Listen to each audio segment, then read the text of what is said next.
বলেছে হুয়াল্লাযী খলাকালাকুম মা ফিল আরদি জামিয়া, এই আসমান এবং জমিনে যা কিছু আছে আমি সবকিছু তোমার জন্য সৃষ্টি করেছি। তো সুতরাং তুমি তোমাকে কেন ছোট মনে করো? এই জন্য তুমি তোমাকে বড় মনে করতে হবে। তোমরা এপিজে আব্দুল কালামের নাম শুনেছো?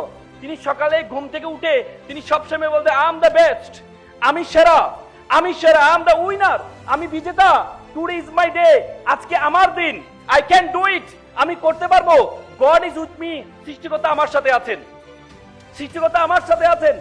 আমেরিকান একজন প্রফেসর তিনি বলেছেন ইউ বিকাম ইউ কনভারসেশন, তুমি যেটি তুমি বলো। তুমি যদি তোমার ব্রেন হচ্ছে তোমার সবচেয়ে বাধ্যগত সার্ভেন্ট, তুমি যদি তোমার ব্রেনকে বলো তুমি ছোট, তাহলে তোমার ব্রেন বলবে ইয়েস স্যার আপনি ছোট। তুমি যদি তোমাকে বলো আমি বড়, তোমার ব্রেন বলবে ইয়েস স্যার আপনি বড়। তুমি যদি তোমাকে বলো আমি একা, তোমার ব্রেন বলবে ইয়েস স্যার আপনি একা।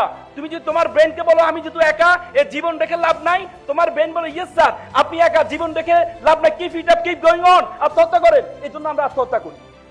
এই জন্য তোমরা এখানে যারা আছো তোমাদেরকে মনে করতে হবে তুমি সেরা, আই এম দ্য বেস্ট। বলতে পারবা আই এম দ্য বেস্ট? আমার সাথে বলো I am the best. Loudly বলো আমি সেরা।